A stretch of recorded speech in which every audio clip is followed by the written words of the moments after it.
नमस्कार दोस्तों, स्वागत है आप सभी का मेरे YouTube चैनल में। हम सत्र 2025-26 के लिए 12th क्लास का सिलेबस स्टार्ट कर रहे हैं और हम सबसे पहले चैप्टर नंबर 1 विलियन के बारे में पढ़ेंगे। इस वीडियो में मैं आपको सॉल्यूशन के बारे में सामान्य जानकारी और सॉल्यूशन के प्रकार के बारे में पढ़ाऊंगा। तो हम ले रहे हैं सॉल्यूशन। सबसे पहले सवाल आता है कि विलियन होता क्या है। हमने कई प्रकार के मिश्रणों के बारे में पढ़ रखा है। विलियन एक समांगी मिश्रण है। समांगी मिश्रण का मतलब है जो घटक आपस में मिले हुए हैं ये एक दूसरे में पूरी तरह मिश्रित हो जाते हैं। विलियन क्या होगा? दो या दो से अधिक पदार्थों का समांगी मिश्रण विलियन कहलाता है। जैसा कि मैं बता रहा हूं, समांगी मिश्रण का सीधा सा अर्थ ये होता है कि जो घटक हमने मिलाए हैं ये एक दूसरे में पूरी तरह मिश्रित हो जाते हैं। हमें ये पता नहीं पड़ेगा कि विलय कहाँ है और विलय कहाँ है। तो मैं यहाँ पर विलियन की डेफिनेशन मेंशन कर देता हूं। विलियन क्या है? दो या दो हो सकते हैं या दो से अधिक हो सकते हैं। दो से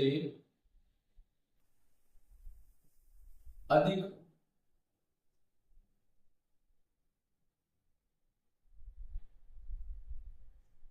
घटकों का, ये वर्ड इंपॉर्टेंट है, समांगी मिश्रण।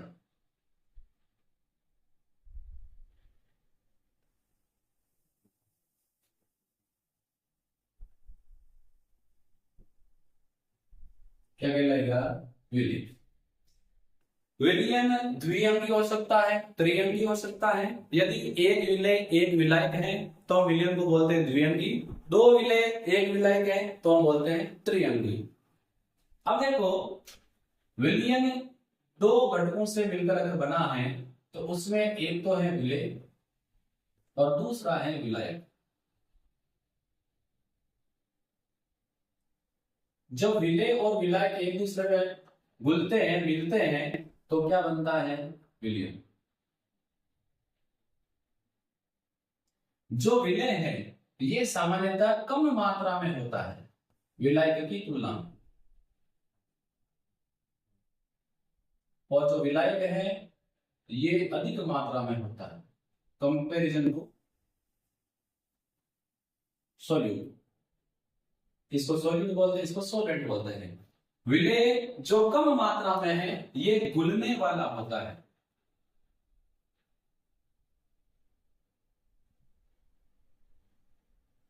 और ये क्या होता है? घोलने वाला।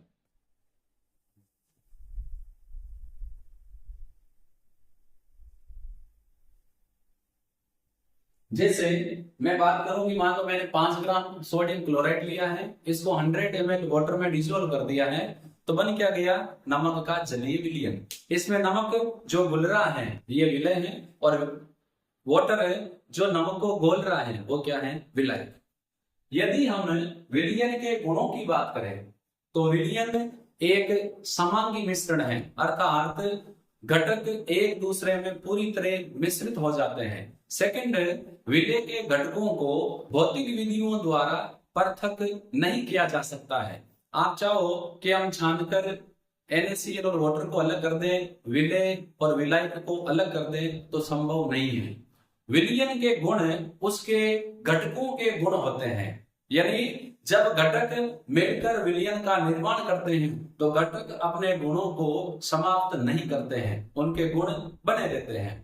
विलयन के संगठन के साथ साथ विलयन के विभिन्न गुण जैसे पृष्ठ तनाव, श्यानता, वाष्प दाब का अपेक्षित अवनमन, हिमांक का अवनमन, क्वथनांक, परासरण दाब आदि परिवर्तित हो जाते हैं। विलयन में विलय के कणों का आकार 10⁻⁷ टू 10⁻⁸ सेंटीमीटर होता है। ये विलयन के कुछ गुण हैं। हर चीज हम बोर्ड पर मेंशन नहीं कर सकते, इसीलिए कुछ चीजें जो मैं बोल रहा हूं आप नोट कर सकते हैं। अदरवाइज मैं आपको नोट्स अवेलेबल करवा रहा हूं, वहां से आप इनका यूज कर सकते हैं। अब हम बात कर रहे हैं टाइप्स ऑफ सॉल्यूशन, विलयन के प्रकार।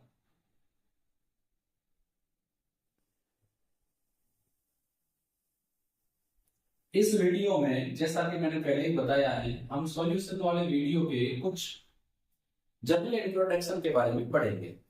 अब देखो, विलयन के प्रकार में नंबर फर्स्ट हम ले रहे हैं विलय की मात्रा के आधार पर। विलय कितना है,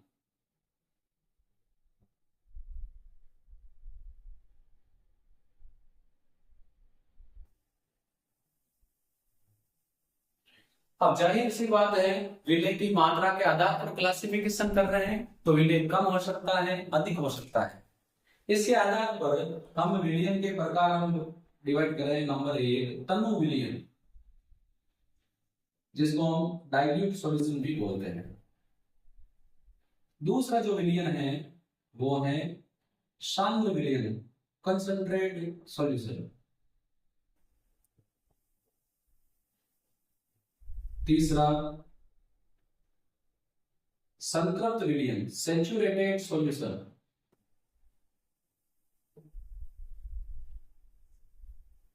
चौथा असंतृप्त विलयन।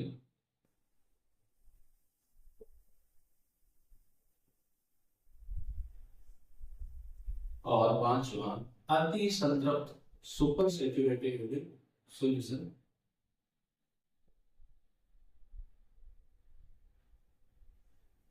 देखो, एक एक करके मैं आपको बता रहा हूं, कुछ नोट करने वाली चीजें होगी तो मैं नोट जरूर करूंगा। तनु विलयन, तनु विलयन उस विलयन को कहा जाता है जिसमें विलय की मात्रा विलय की तुलना में बहुत कम होती है। सांद्र विलयन वह विलयन होता है जिसमें विलय की अधिकतम मात्रा घुली होती है। अब बात आती है संतृप्त विलयन। विलायक के निश्चित भाग में घुले हुए विलय की अधिकतम मात्रा विलय की विलयता कहलाती है। इस प्रकार जो विलयन प्राप्त होता है उसको हम बोलते हैं संतृप्त विलयन। अर्थात विलायक के निश्चित भाग में जितना विलय हम घोल सकते हैं उतना हमने घोल लिया है, ऐसा विलयन कहलाएगा संतृप्त विलयन। ए संतृप्त विलयन ऐसा विलयन जिसमें विलय और घोला जा सके। संतृप्त मात्रा से विलय की मात्रा कम है, हम उसमें और घोल सकते हैं, ऐसा विलयन कहलाता है असंतृप्त विलयन। पांचवा है अति संतृप्त विलयन, ऐसा विलयन जिसमें विलय की मात्रा संतृप्त मात्रा से अधिक हो। विलयन को थोड़ी देर रखने पर अधिक विलय पदार्थ विलयन से पृथक हो जाता है और विलयन संतृप्त अवस्था में चला जाता है। यानी कहने का मतलब यह है कि यहाँ पर हमने विलय को बहुत अधिक घोल दिया है। संतृप्त मात्रा से जब हम संतृप्त मात्रा से जब हम विलय को अधिक घोल देते हैं तो अधिक विलय विलायक से बाहर चला जाता है और विलयन संतृप्त विलयन में परिवर्तित हो जाता है। इसको मैं एक एग्जांपल से समझाता हूं आपको। सपोज करो 2 ग्राम NaCl है, वो 100 ml वाटर में घुल सकता है, इससे अधिक नहीं घुल सकता। तो 2 ग्राम NaCl 100 ml विलयन में हमने घोल दिया है, इससे अधिक घुल नहीं सकता, तो ऐसा विलयन क्या कहलाएगा? संतृप्त विलयन। यदि हम इसमें मान लो 1.8 ग्राम NaCl घोलें 100 ml वाटर में, तो 0.2 और घुल सकता है, ऐसा विलयन क्या कहलाएगा? असंतृप्त विलयन। और यदि हमने इसमें 2.2 ग्राम NaCl 100 ml वाटर में घोल दिया है, तो हमने क्या किया है? विलय को अधिक घोल दिया है, तो ऐसा विलयन क्या कहलाएगा? अति संतृप्त विलयन। जो 0.2 ग्राम NaCl है ये विलयन से अलग हो जाएगा और विलयन संतृप्त विलयन में परिवर्तित हो जाएगा। तो मैं थोड़ा सा इसमें लिख देता हूं, विलय की मात्रा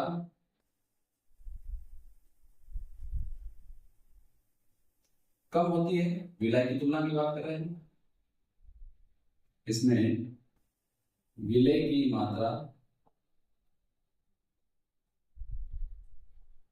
अधिक होती है।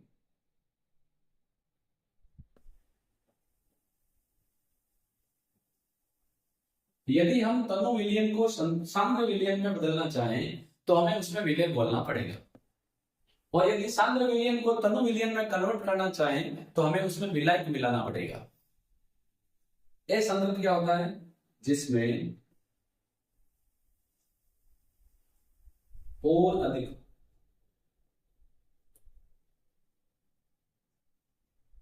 विलय बोला जा सके।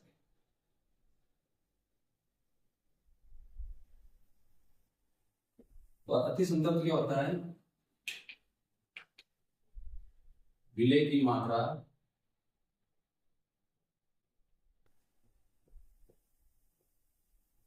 संतृप्त मात्रा से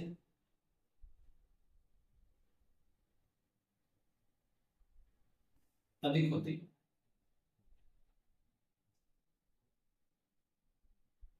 और संतृप्त विलय में क्या होता है, विलायक की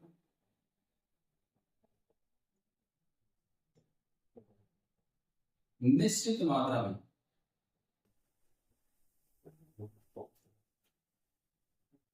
विलय की जितनी उड़ सके अधिकतम मात्रा गुली होती है।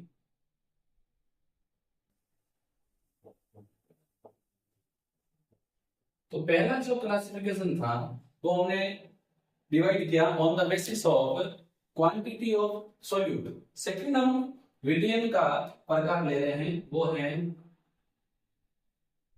भौतिक अवस्था के आधार।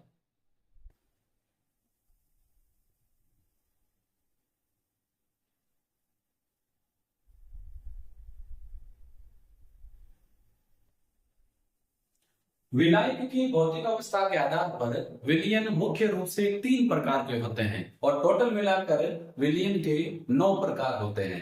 यदि विलायक ठोस अवस्था में है तो ठोस विलयन, द्रव अवस्था में है तो द्रव विलयन, गैस अवस्था में है तो गैस विलयन।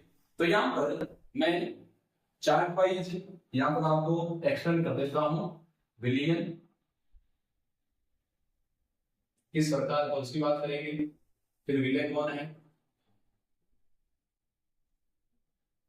फिर विलायक कौन है, भौतिक अवस्था, और यहाँ पर लेंगे हम एंड में एग्जांपल्स। रट्टा नहीं मारना है, जैसे मैं आपको समझा रहा हूं वैसे ही आपको इसको ध्यान में रखना है ताकि आपको कोई दिक्कत नहीं है। नंबर फर्स्ट, विलियन को हम ले लेते हैं, मान लो गैस ही विलियन। अब इसमें हम एक एक करके पढ़ रहे हैं। विलय क्या हो सकता है, देखो गैस से विलयन है तो फिक्स है, विलय तो गैस ही होगा, या गैस की जगह हम केवल गैस ही लेते हैं।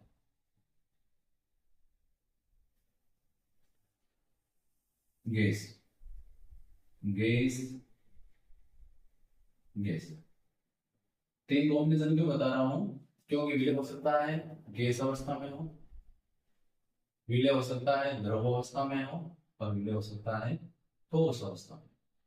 3 ये हो गए।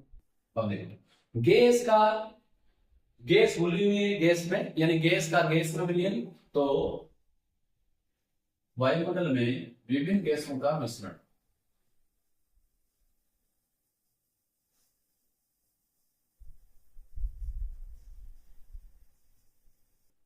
जैसे ऑक्सीजन नाइट्रोजन का मिश्रण, कार्बन डाइऑक्साइड ऑक्सीजन नाइट्रोजन का मिश्रण। द्रव का गैस में विलयन, यानी द्रव कम मात्रा में है और गैस अधिक मात्रा में है, तो यहां पर आप क्या करोगे, जैसे क्लोरोफॉर्म का नाइट्रोजन में मिश्रण, द्रव घुला हुआ है गैस में। बस आपको ये ध्यान रखना। अगला है ठोस का गैस में विलयन, गैस अधिक है ठोस क्या है कम। तो जब हम कपूर की बात करें, कपूर को जलाने पर वो ठोस से सीधा किस में बदल जाता है, गैस में, यानी कपूर किस में विलय हो रहा है, गैस में। तो कपूर का जो ठोस है वो नाइट्रोजन गैस में मिश्रित हो रहा है। ऐसे आपको ध्यान में रखना है, यदि कम वाला अधिक वाले में भूल रहा हो। एग्जाम्पल आपके सामने माइंड में आराम से आ जाएंगे। दूसरा जो विलयन है वो है द्रव विलयन। अब द्रव विलयन में जाहिर सी बात है कि विलय तो द्रव होगा, लेकिन ये क्या हो सकता है, ठोस, द्रव और गैस। ये तो द्रव ही होगा। अब देखो ठोस का द्रव में विलयन, ठोस कम है, द्रव अधिक है। तो अभी मैंने बताया जैसे NaCl जो ठोस है का जल में विलय, जल द्रव अवस्था में है और जो विलय है NaCl ये ठोस अवस्था। द्रव का द्रव में विलय, जैसे अल्कोहल का जल में विलय।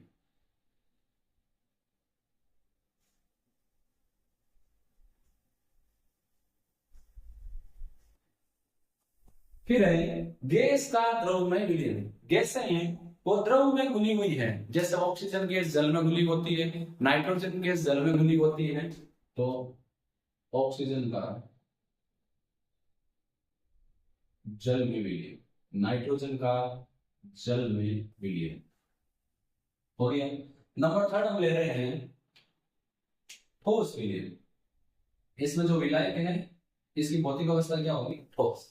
तो विलायक ठोस होगा तो विलय क्या हो सकता है? ठोस, द्रव और गैस।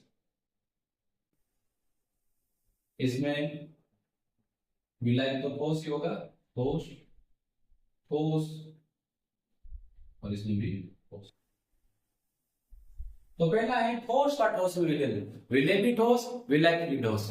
तो विभिन्न प्रकार की मिश्र धातुएं हैं जिसमें 2 या 2 से अधिक धातुएं ठोस अवस्था में होती है और उनको समांगी मिश्रण बनाकर मिश्र धातु तैयार की जाती है। तो ठोस का ठोस में विलय जैसे पीतल, कॉपर, जिंक, कांसा, कॉपर, टिन आदि मिश्र धातुएं जो होती है इसमें विलय और विलायक दोनों ठोस अवस्था में होती है।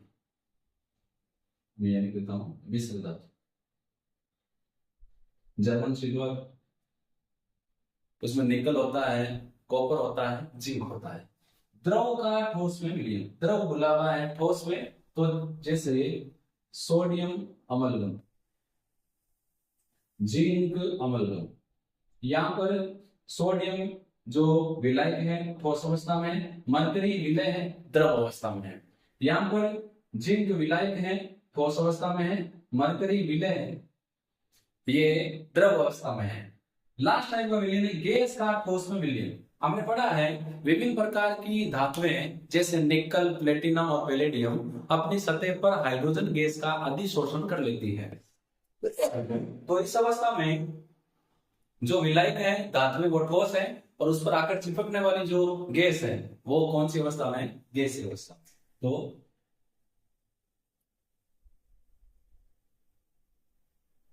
हाइड्रोजन गैस का पैलेडियम की सतह पर अधिशोषण, इसमें गैस ठोस धातु में घुल रही है। तो कुल मिलाकर यदि मैं टोटल विलयन की बात करूं तो 3 + 3 + 3 9 प्रकार के विलयन हमने यहाँ पढ़े हैं। तो विलयन के प्रकार की बात करें तो विलयन को हमने 2 आधार पर डिवाइड किया है। पहला है विलय की मात्रा के आधार पर, तनु, सांद्र, संतृप्त, अति संतृप्त, असंतृप्त, और दूसरा भौतिक अवस्था के आधार पर। विलायक की भौतिक अवस्था के आधार पर मुख्य रूप से विलयन 3 प्रकार के होते हैं और 3 में भी सब 3 है। इस प्रकार टोटल 9 प्रकार के विलयन हमें प्राप्त होते हैं। तो इस वीडियो में हमने विलयन वाले चैप्टर का एक जनरल सा इंट्रोडक्शन पढ़ा। नेक्स्ट वीडियो में हम विलयन की सांद्रता को व्यक्त करने के बारे में पढ़ेंगे। हम फिर मिलेंगे नेक्स्ट वीडियो में। धन्यवाद।